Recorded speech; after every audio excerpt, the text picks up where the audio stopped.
హరే కృష్ణ. సుభద్ర పరిణయము, పాండవపుత్రుల జననం.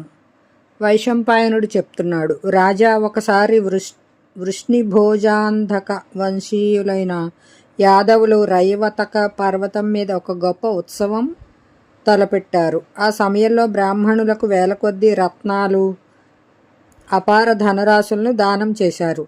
యదువంశ బాలకులు అలంకరించుకుని తిరగసాగారు.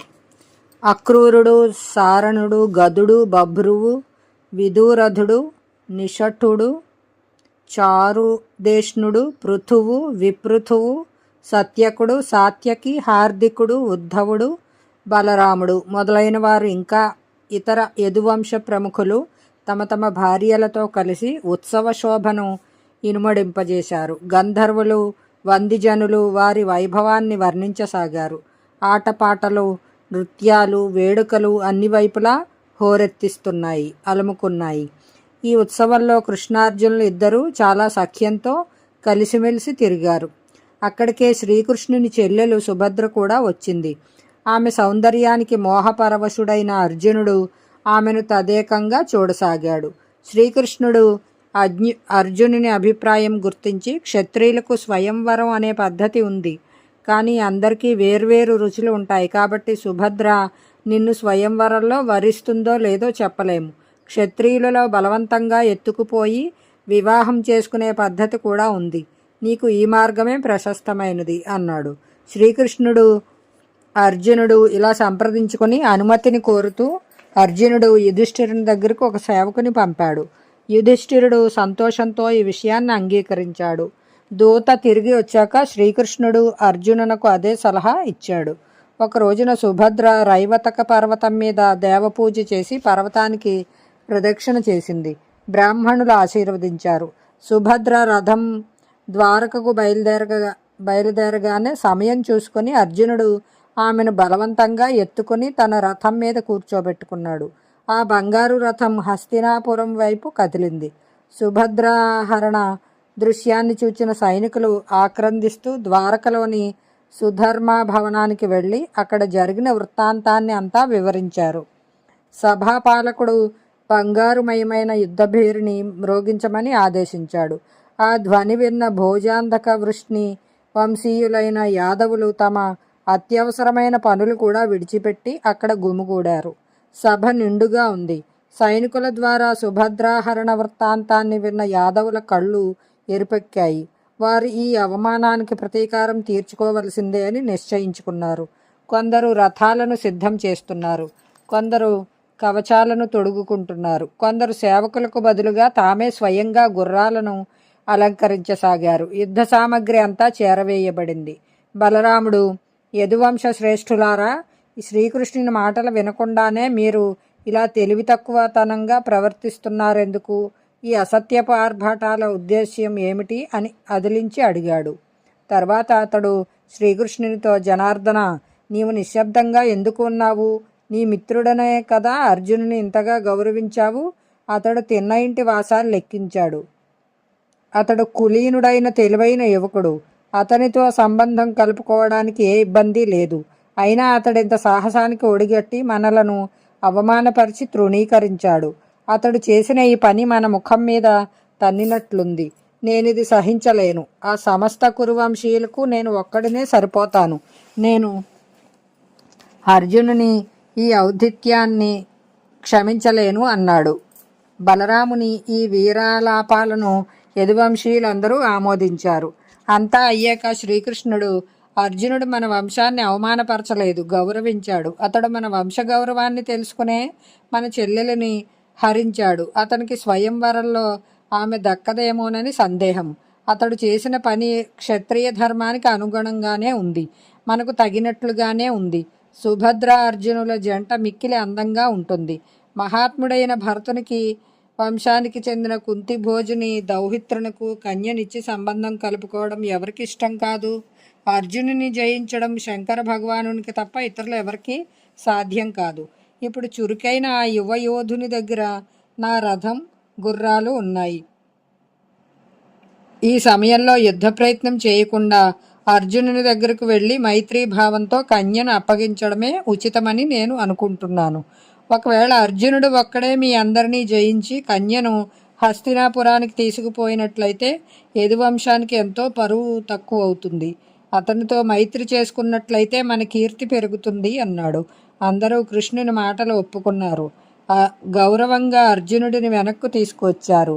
ద్వారకలో సుభద్రతో అతనికి శాస్త్రోక్తంగా వివాహ సంస్కారం జరిగింది.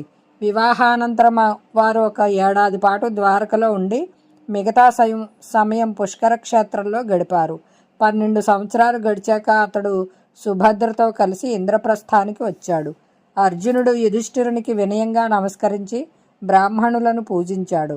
ద్రౌపది అతనిని మృదువుగా నిందించింది, కానీ అతడు ఆమెను ప్రసన్నం చేసుకున్నాడు. సుభద్ర ఎర్ర రంగు పట్టుచీర కట్టుకుని గొల్లభామ వేషంలో రాణివాసానికి వెళ్ళింది. కుంతి పాదాలకు ప్రణమిల్లింది. సర్వాంగ సుందరి అయిన కోడలిని చూసి కుంతి ఆశీర్వదించింది. సుభద్ర ద్రౌపది పాదాలు పట్టుకుని, సోదరి, నేను నీ దాసిని అని చెప్పింది. ద్రౌపది ఆనందంగా ఆమెను కౌగిలించుకుంది. అర్జునుని రాకతో రాజభవనంలోనూ నగరంలోనూ ఆనందపు కెరటాలు ఎగిసిపడ్డాయి. అర్జునుడు సుభద్రతో కలిసి ఇంద్రప్రస్థానికి చేరాడనే వార్త తెలియగానే శ్రీకృష్ణుడు, బలరాముడు, శ్రేష్ఠులైన అనేక యదువంశీయులు, వారి పుత్రులు, పౌత్రులు పెద్ద సైన్యంతో ఇంద్రప్రస్థానికి బయలుదేరారు. వారి శుభాగమన వార్త విని యుధిష్ఠిరుడు నకుల సహదేవులను వారికి ఎదురేగి తీసుకురమ్మని పంపాడు. ఇంద్రప్రస్థ నగరం అంతా జెండాలతో, పూలతో, ఆకులతో అలంకరింపబడింది. వీధులలో పన్నీరు చల్లబడింది. అగరు చందనాల పరిమళం ఎల్లడలా వ్యాపించింది. శ్రీకృష్ణుడు, బలరాముడు రాజభవనం చేరుకొని అందరితో పాటు ప్రణామాలు, ఆశీర్వాదాలు, ఎక్కడ ఏది ఉచితమో అది నిర్వర్తించారు. అందరికీ యథాయోగ్యంగా స్వాగతం లభించింది. శ్రీకృష్ణ భగవానుడు సుభద్ర వివాహాన్ని పురస్కరించుకొని ఎన్నో కానుకలు ఇచ్చాడు.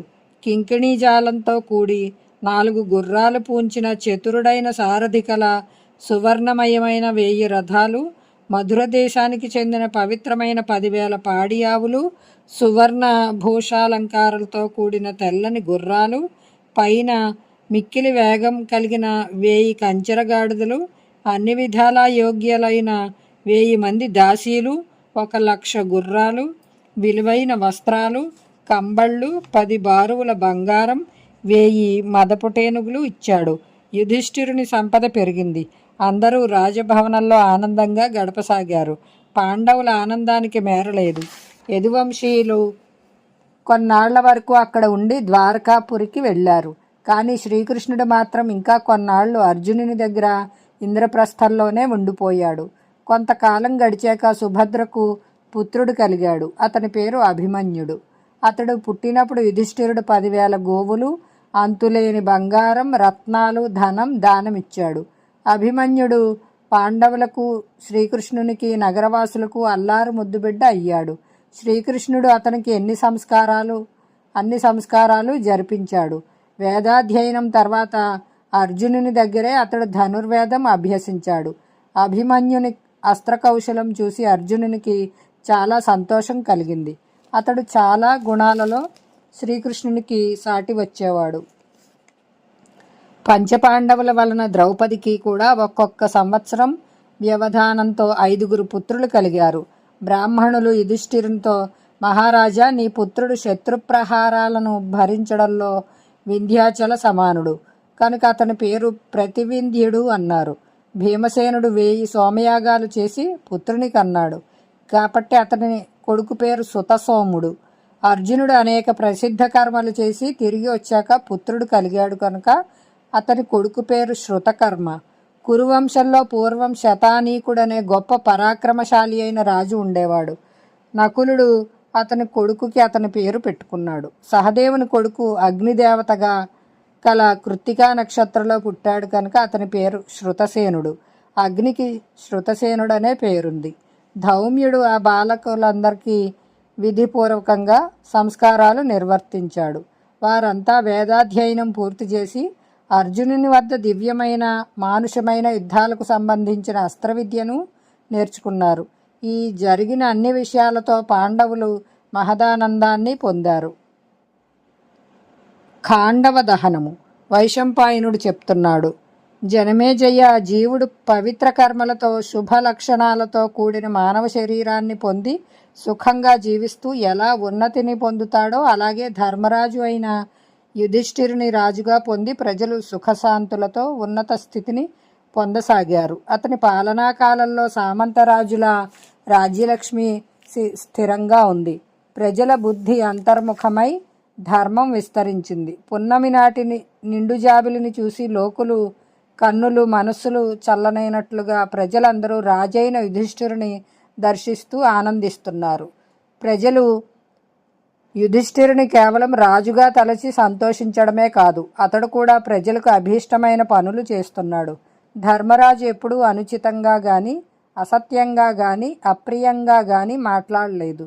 అతడు ప్రజల మేలును తన మేలులాగే కోరుకుంటాడు. ఈ విధంగా పాండవులందరూ తమ పరాక్రమంతో శత్రురాజులను తప్పింపచేస్తూ ఆనందంగా ఉంటున్నారు. ఒక రోజున అర్జునుని కోరికపై శ్రీకృష్ణ భగవానుడు ధర్మరాజు యుధిష్ఠిరుని అనుమతి తీసుకుని యమునా నదిపై సైకత తీరానికి జల విహారం కోసం వెళ్ళాడు. వారి సౌకర్యార్థం అక్కడ విహారభూమి ఏర్పాటు చేయబడింది. ఆ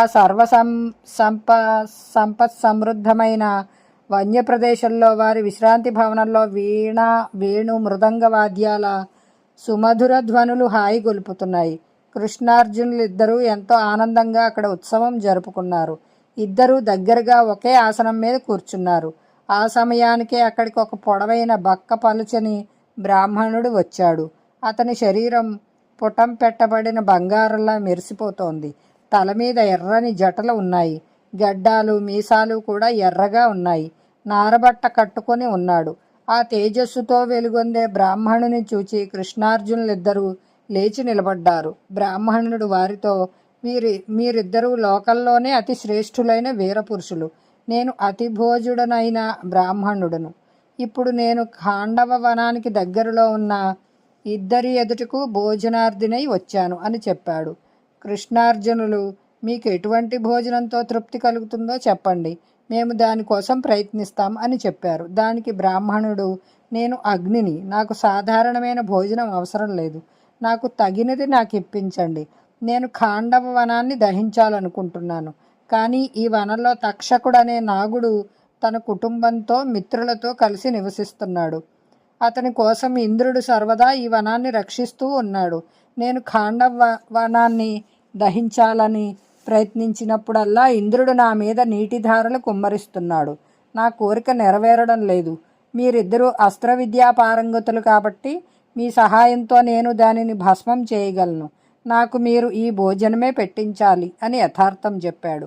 జనమేజయుడు, దేవా, అగ్నిదేవుడు అనేక ప్రాణులతో నిండిన ఇంద్రుడు రక్షిస్తూ ఉన్న ఖాండవ వనాన్ని ఎందుకు దహించాలనుకుంటున్నాడు అని వైశంపాయను ప్రశ్నించాడు.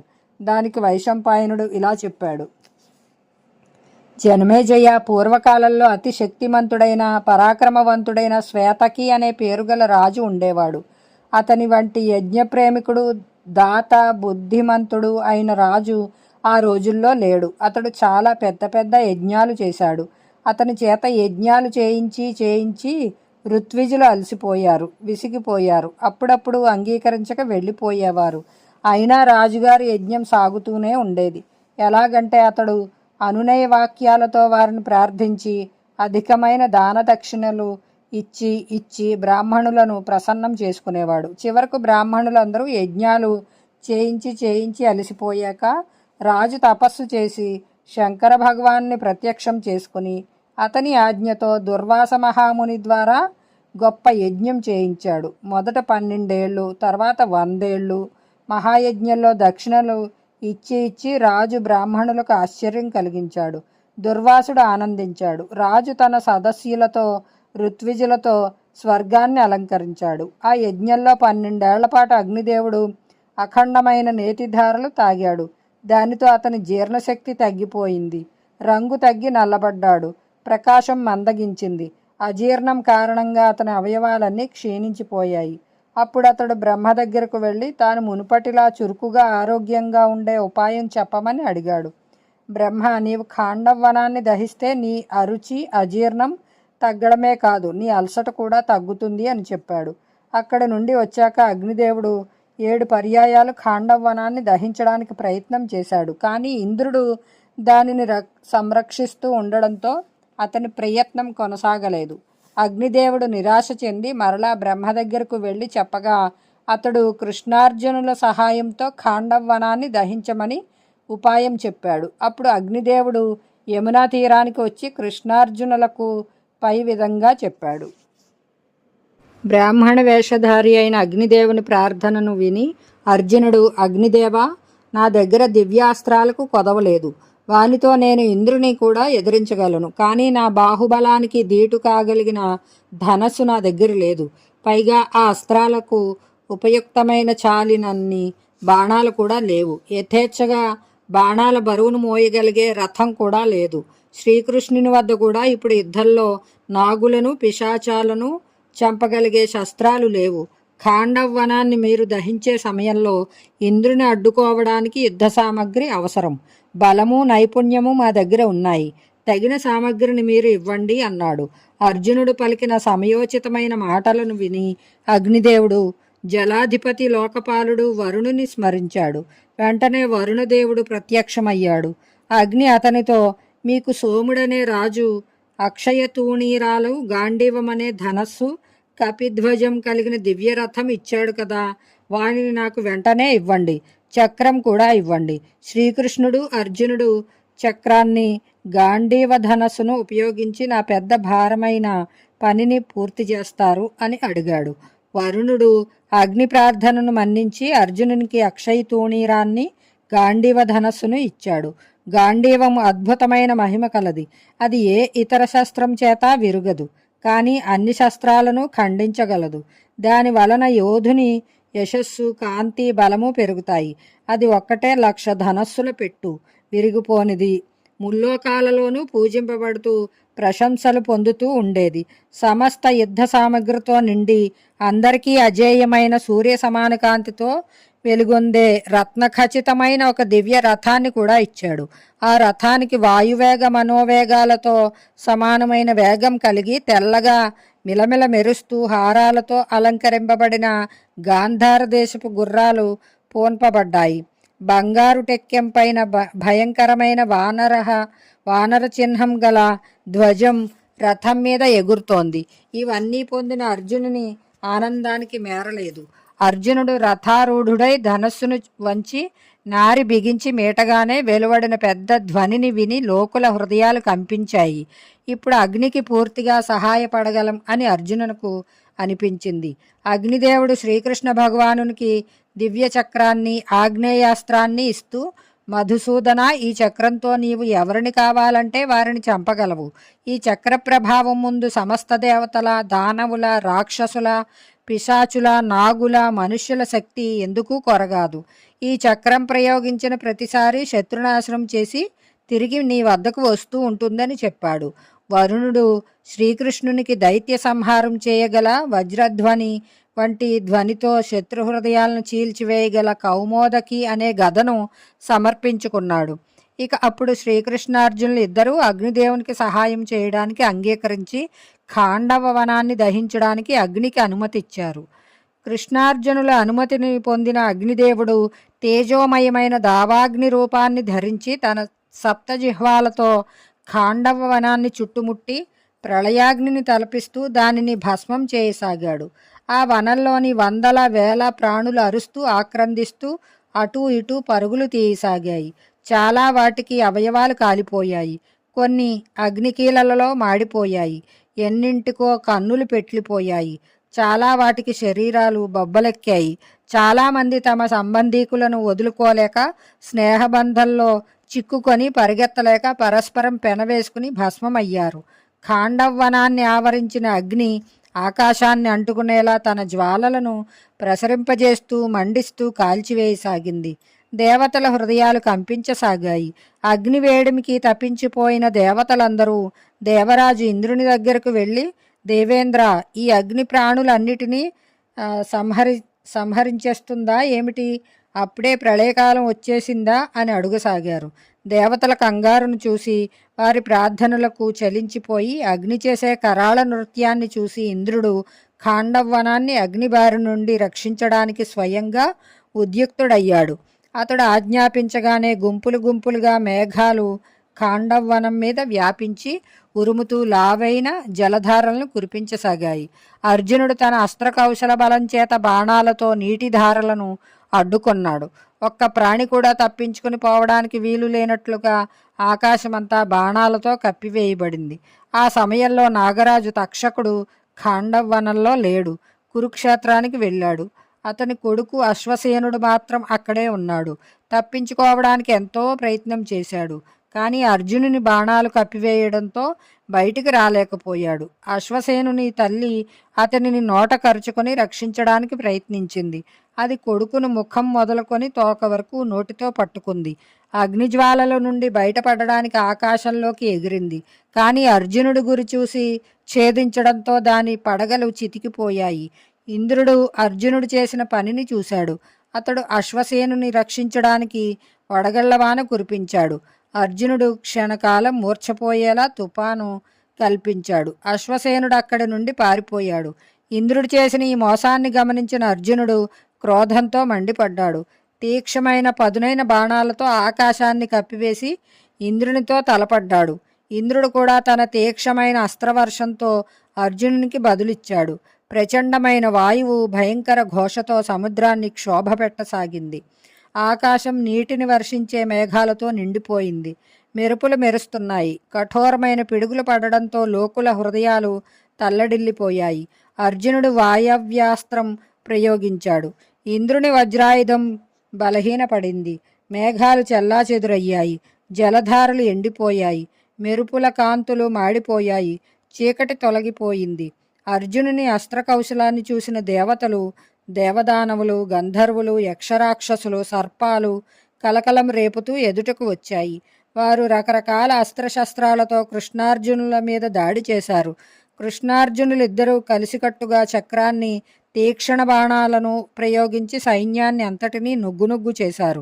ఇదంతా చూసిన ఇంద్రుని కోపానికి అవధులు లేకపోయాయి. అతడు తెల్లని ఐరావతాన్ని అధిరోహించి కృష్ణార్జునుల వైపు దూసుకువచ్చాడు. తొందరపాటుతో తన వజ్రాన్ని ప్రయోగించి, ఇప్పుడే వీళ్ళిద్దరూ మరణిస్తారు చూడండి అని దేవతలకు అరిచి మరీ చెప్పాడు. దేవతలందరూ తమ తమ ఆయుధాలను పైకెత్తారు. యముడు కాలదండాన్ని, కుబేరుడు గదను, వరుణుడు పాశాన్ని, విచిత్రమైన వజ్రాన్ని ప్రయోగించారు. ఇటువైపు కృష్ణార్జునులిద్దరూ కూడా తమ ధనస్సును ఎక్కుపెట్టి నిర్భయంగా నిల్చున్నారు. ఆ ఇద్దరు మిత్రులు కురిపించిన బాణవర్షం ఎదుట ఇంద్రాది దేవతల ఆయుధాలు ఒక్కటి కూడా పనిచేయటలేదు. ఇంద్రుడు మందరాచల శిఖరాలలో ఒక దానిని ఎత్తి అర్జునునిపై వేయడానికి ప్రయత్నించాడు. కానీ అంతకుముందే అతడు దివ్య బాణ ప్రహారాలతో దానిని 1000 ముక్కలు చేశాడు. ముక్కలు పడి ఖాండవనంలోని దానవులు, రాక్షసులు, నాగులు, పులులు, ఎలుగుబంట్లు, ఏనుగులు, సింహాలు, మృగాలు, దున్నలు, ఇంకా ఇతర వన్యమృగాలు, పశుపక్ష్యాదులు గాయపడ్డాయి. భయంతో పరుగులు తీశాయి. ఒకవైపు సమస్తాన్ని త్రాగివేయాలనే అగ్ని కోరిక, మరొకవైపు శ్రీకృష్ణార్జునుల బాణవర్షం ఎవరూ అక్కడ నుండి కదలలేకపోయారు. కృష్ణుని చక్రం, అర్జునుని బాణాలు తగిలి జీవజంతువులన్నీ ఖండఖండాలై స్వాహ అయిపోతున్నాయి.